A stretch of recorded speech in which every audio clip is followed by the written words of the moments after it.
Welcome to this edition of the Click and Pledges Fundraising Command Center podcast, where we talk the why, the what, and the how in the Click and Pledges ecosystem. This is the Why series. And today we are going deep, really deep into something that, well, it might sound like pure product design theory on the surface, but it actually holds the key to maximizing your digital fundraising revenue. We're talking about the radical philosophy of minimizing friction. That's exactly right. We're going to take the design mandate from one of history's, most influential creators, Steve Jobs, and we're applying it directly to your digital donation pages. So if you're an executive director, a fundraising professional listening in. Our mission for you today is to give you an immediate, really actionable insight into why your current donation process might be, well, hemorrhaging potential gifts. Right. Our goal here is to just illustrate the immense, quantifiable power of minimalism. We want to show you how removing fields, literally just removing those points of friction, is the fastest path to more revenue. And, to letting the donor complete their act of altruism without making them run some kind of digital obstacle course. Yeah, that's a great way to put it. We really need to fundamentally shift the thinking from, asking what data could we potentially collect to demanding what data must we collect to complete this financial transaction. That's it. That difference in mindset right there is where millions of dollars are won or lost.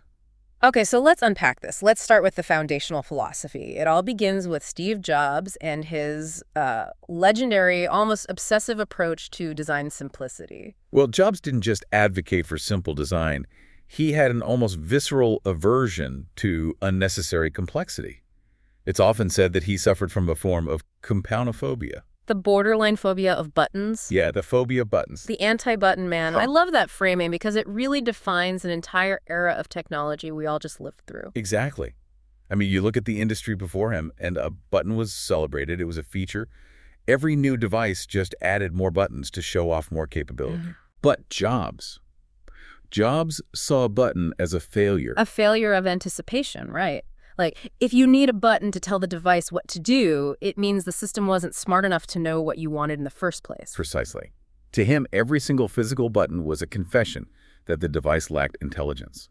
Why should the user have to stop, make a choice, and physically interact with a static piece of plastic? The device should just handle it. And this core philosophy is what launched the frictionless era. It is. And we saw this play out first with the iPod. Before the iPod, you looked at any MP3 player on the market and they were just chaotic. Oh, a total mess. You had, 15 or more different buttons? Yeah. Play, pause, stop, fast forward, volume up, volume down. And the brilliance wasn't inventing a new function, but in hiding them all.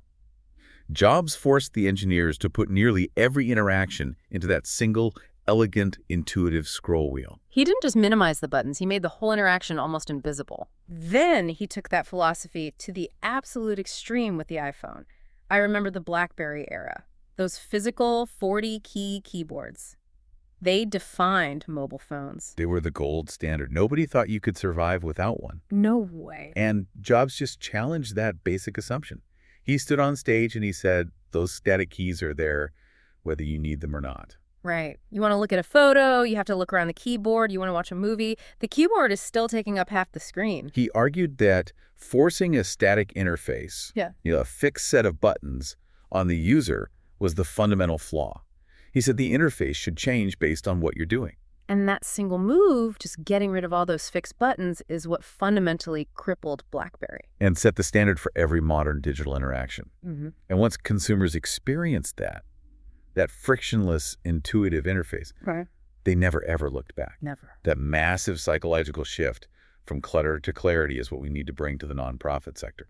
Which brings us right to where the nonprofit sector sits today, because based on this history, we have to recognize that the nonprofit donation space is, it's arguably the last remaining stronghold of the BlackBerry era. It really is. We are just addicted to fields, and fields are just digital buttons. It's true. And we challenge every executive director, every fundraising professional listening right now, go pull up your primary digital donation form, look at it through the harsh, uncompromising lens of Steve Jobs. And ask yourself, Why do I have 10, 12, sometimes 15 fields visible on this thing? Is every single one of those required fields absolutely essential to completing the transaction and sending a legal tax receipt? Let's get granular here. Let's talk about the fields that just stop momentum. You mentioned the phone number earlier. We see it on almost every form. Often required. Often required. We ask for it just in case we need to call them, or maybe the payment processor demands it.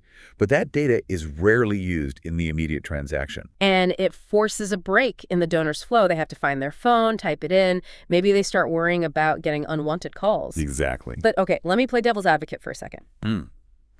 If we strip the form down to just name, email, and payment, doesn't that compromise the development team's ability to follow up?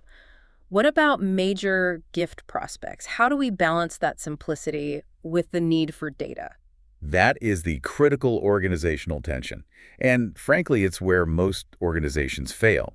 They prioritize the potential value of future data over the immediate certainty of a conversion. The reality is if a donor abandons the form because you're asking for too much, you've lost the data and you've lost the donation. That's a powerful point. You have zero data and $0 if they just leave. Exactly.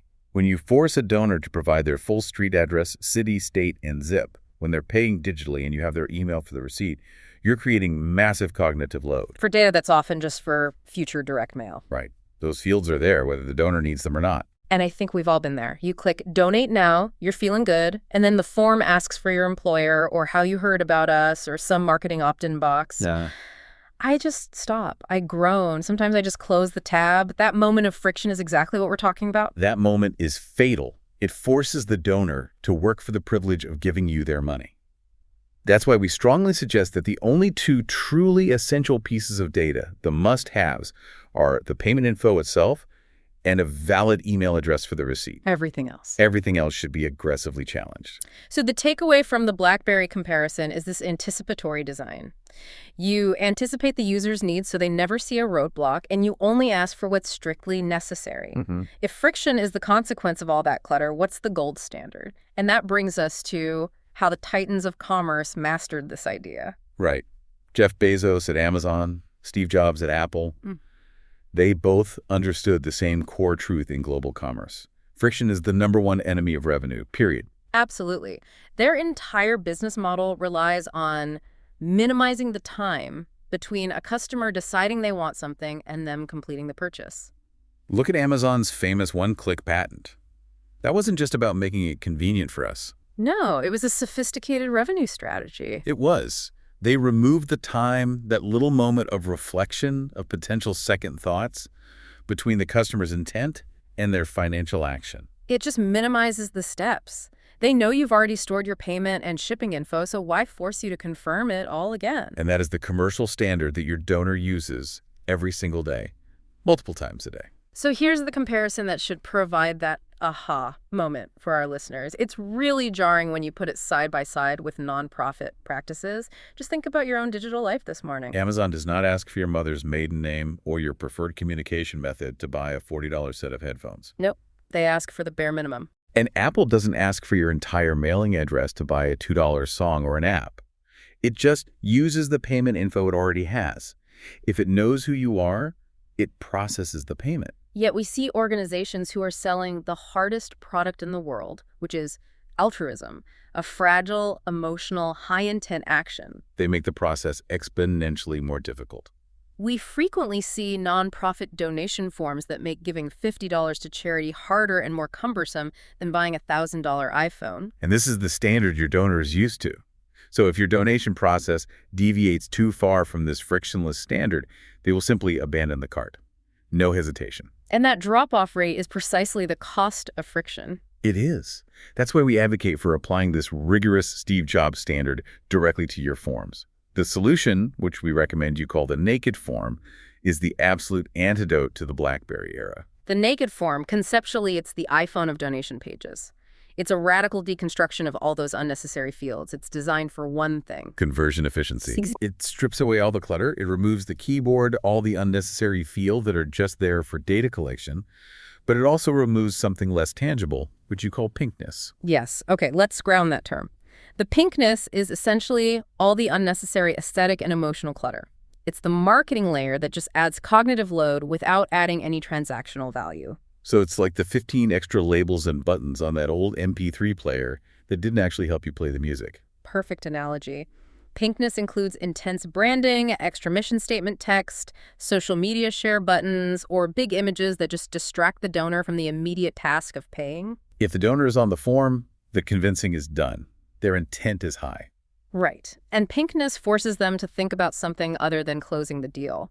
The goal should be a zero UI experience where the interface basically disappears. It leaves only the essential steps for the transaction itself.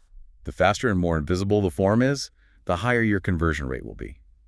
We're moving from design as decoration to design as pure utility. And this brings us to a really crucial distinction. We suggest that less is different, not just less is more. That nuance speaks directly to what the form's job is. That nuance is absolutely key. If your form has 20 fields, or it's trying to show mission statements and impact numbers, you should really see it as a brochure. It's still trying to convince the donor. It's multitasking, trying to educate, upsell, and transact all at once. A brochure form will often ask for marketing opt-ins, demographic info, all before the donor is even given a penny. It's a form that's still selling. But if your form gets close to 0 fields, the absolute minimum required to run the card and issue a receipt, it transforms. It becomes a utility. It stops trying to convince and focuses entirely on closing the gift. It assumes the donor is already sold. And where did that convincing happen? On the rest of your website? The beautiful photos, the impact stories, the mission statements. That's the storefront. That's where you win their hearts. But the donation form, that's the register. And once a customer is at the register, you don't start trying to sell them more things or tell them your mission statement again. You just complete the sale. Efficiently and correctly. So we have to be incredibly disciplined about what's required. For most nonprofits using digital processing, we recommend designing toward the absolute minimum. Payment details, amount, name, and a valid email for the receipt. And anything beyond that. A/B test for removal. See what happens when you take it away. We get the pushback. Marketing teams will always want more data. Always.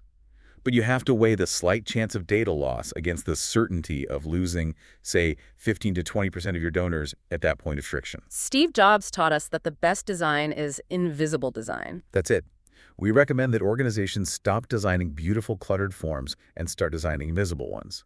Forms focus purely on a rapid, frictionless transaction. That's a fundamental paradigm shift. So we've talked about compunophobia, the death of the BlackBerry era, the efficiency of one click. The core takeaway for you, our listener, is this. Review your forms today. Channel your inner Steve Jobs. And ask yourself, is this field necessary for the transaction, or is it just a legacy button that's causing friction and costing us revenue? And that leads us to our final provocative thought for you to consider. If you could remove every single piece of data collection that wasn't legally or financially required for the transaction, how much faster would your donor be able to complete their act of altruism?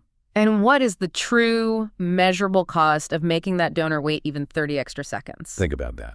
We've left you with the challenge of the naked form. For more information about this and all Click and Pledge products, make sure to visit clickandpledge.com and request for a one-on-one training or demo. Whether you are a client or just curious about our platform, just ask us and we will gladly get together with you to chat. And don't forget to subscribe to this podcast to stay up to date with all the latest and greatest features of the Click and Pledge Fundraising Command Center.